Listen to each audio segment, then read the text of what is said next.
It's me, it's Nita, and I'm back for a TV recap of the Braxton family values. Y'all, I really did not want to review this. But since Tamar is not supposed to be in it, I can't stand Tamar and her antics. I cannot stand her. That's why I barely watched the show. If I watched it, I watched someone reviews or I watched some snippets or something like that. But I can only stomach Tamar in doses. So full transparency, if you hear me being biased, that is me, my disdain for Tamar. And so that's just what it is. Okay, so anyway, we're talking about Season 7, Episode 1. I don't even know what the name of it is. It's probably the Bachelorette Party, child. I don't know. So, anyway, first of all, we walk in on... first of all of the castmates are basically telling how they felt about Tamar's attempted suicide. So, you hear everybody's attempt of it. And what they weren't doing with Miss Tamar, because Tamar is what? A narcissist. She thinks everything is about Tamar. So instead of her saying that those are my family members' reaction to my action, she just saying that they trying to monetize off of her pain. And I'm just like, them girls don't even talk about Tamar. Tamar, they are so done. They are tied and through with you. They not even think about you, baby. I mean, they thinking about you, but girl, they just be like, no. Because somehow or another, you always make everything about you. So anyway, moving on from that, like I told you, I'm not going to be doing too much of Tamar. Like, I may touch on what she doing, roll my eyes, and then we next on to the next. Tony is doing a video photo shoot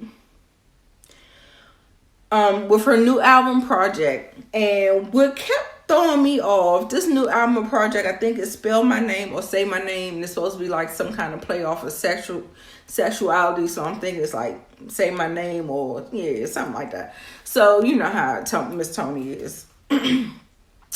Oozing sexuality and all that good stuff. However, that confessional, what the heck?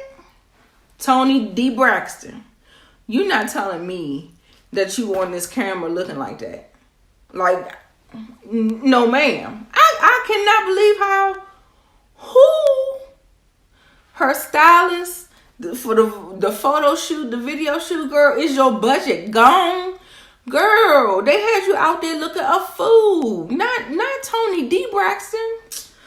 Girl, they had you looking a mess. So then anyway, in walks Tamar, and she's acting like she's directing the photo shoot, and she's talking about this and she's talking about that. You know how she is. You know how she is. So Tony basically laughs her off and like, oh, she coming here trying to direct and all this other stuff. Was she saying her confessional or whatever? And she actually takes the direction and, you know, whatever. I mean, when you do things, you do it so many times, you can have different variations and cuts of it. So Tony didn't make a big deal out of it. And then Tamar starts to talk about the Bachelorette Party. I'm saying that she doesn't know if she wants to be a part of something that she didn't do, or she didn't help plan or something like that. And I was like, again, about you. But you're not getting married. Trina's getting married, right? Right. Okay, so anyway, out the door, Tamar, get on, child. Then we move on to Tawanda at Tamika from Escape House. So she's over there. She has volunteered to host the party at her home for Trina. So Tawanda is, she is super sexual, super duper. Like, she all the way there. Like, she, everything sex, love, with all that. So that's where she at. She dead set on this whole bachelorette party to be like some kind of slutty event or a slut graduate. Child, I don't know what the whatever they try. You getting your last hoorah before you get tied down or whatever. So she got dicks all over the place, the straws and different things, and and then Tamar's just acting like a damn prude, like, no ma'am, no God, no. Like, girl, what's your problem? You ain't seen a penis before? You don't know what a bachelorette party is? You don't. Okay, I told y'all I'm not getting my pressure with this girl. Always doing the most. Moving on. So then we see Trina in a scene with her mom. And they're talking about the details of the wedding and that the fact that they had to unexpectedly relocated to St. Louis because his mom fell ill and she's not able to travel. So since all of her family is able to travel, she ended up moving it, agreed with her husband and moved it instead of putting it off or whatever, moved it to St. Louis. And so she's dealing with trying to put together a wedding off-site, like doing everything virtual, like very much what we're doing now. But, not being able to be there with the planners and the cake people and it's too much chance for things to not go right. So yeah, I feel really bad for her on that part. And she also touches that Miss Wanda and her dad is coming.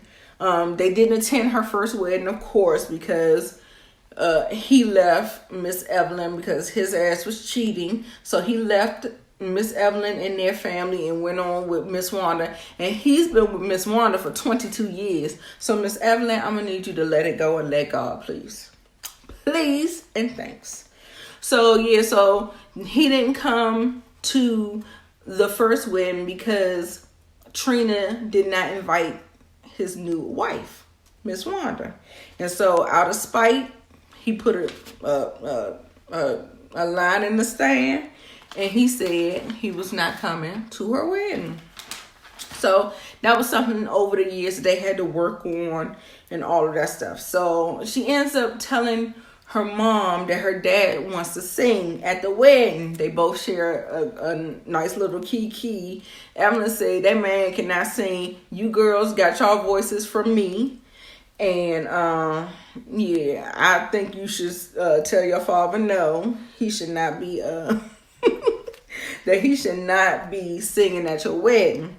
But we'll see down the line that Trina and her husband actually goes to have a lunch date with her father and Miss Wanda, and her dad says that he wants to sing Unforgettable, and by Nat King. And so they shared a chuckle, and she said, Mommy says no, but, I'm going to go ahead and say, yeah, go ahead and do you, Daddy, because, if we all get a good chuckle at this wedding, we'll be all good for it. So, water under the bridge, yes, Daddy, whatever you want to do, you can sing, have at it.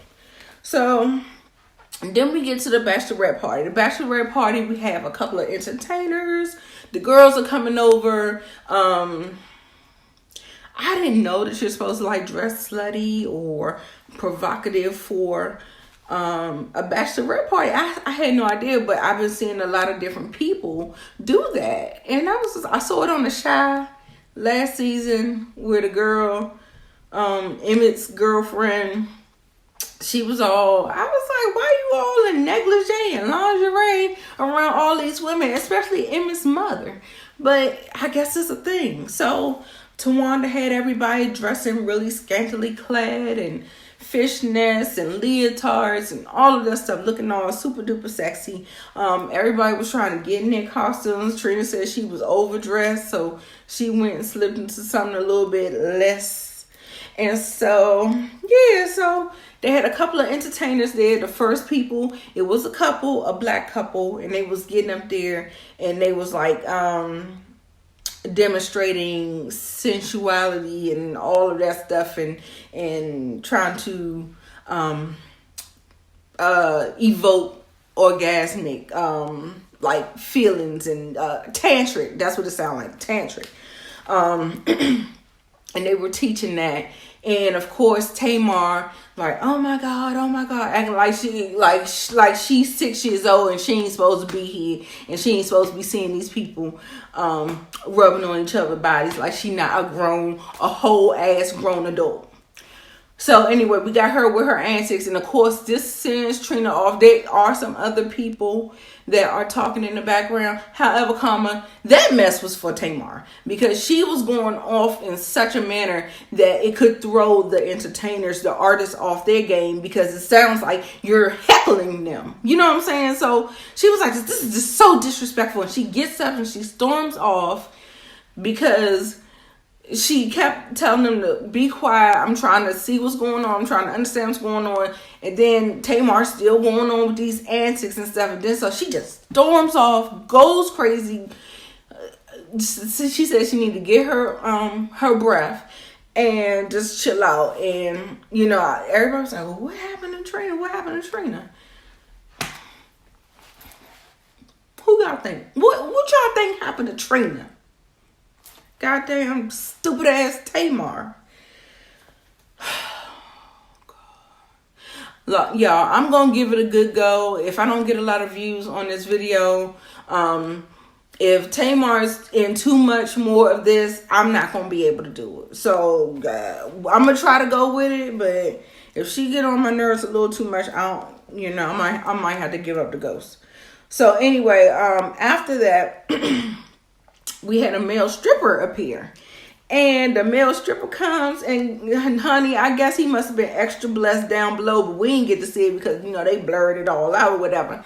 But all the women's, the claws came out. Everybody was like, woo, loud. You know what I'm saying? So I guess he was doing this thing, and so he took a little pin out of Girls Trip Tiffany Haddish little grapefruit demonstration, and so he had the grapefruit and he put it around his dick, girl, and he was doing all of that. And girl, I guess the girls was having a good old time. Everybody was making their jokes about, of course, I hope, man, he ain't got no sores and he ain't got nothing, no cuts or nothing, because somebody gonna get stung in their mouth from all that acid. So they was making their little jokes and all that stuff. I thought it was a good time. They had a good time. Anyway, so yeah, they had a good time. Yeah, so dancing, had a good time. That's all the notes I really had. Wasn't too much for them. But like I said, it was Tamar that really got on my nerves. So, yeah, after that, Trina is riding with her fiance, and he's kind of like questioning her about the bachelorette party. She's like, hey, it ain't nothing going on. Like, oh, it was just regular, you know, he was just, just a regular thing. So it tickled me. It was so funny because Trina and her, because she always what is that accent? Like she's doing a English accent, and she always does this with her hand because she's just so extra. So you know how Trina was doing. So she just had me laughing a little bit. And the fiance, he was just kind of like whatever. So, and like I said, they were going to have brunch with her father and his wife, and of course the conversation that I mentioned earlier about him singing, and so there's no more to see there. So that is my review of Braxton Family Values. Are you a Tamar stan? Because I am not, darling. If you don't know by now, I don't like no Tamar. I don't know what to do. I don't know what to tell you. But anyway, thank you so much. If you made it to the end of the video, make sure you hit the like button, comment down below, share the video, and subscribe to my channel. And I'll be back next week with the next Braxton Family Values recap and review.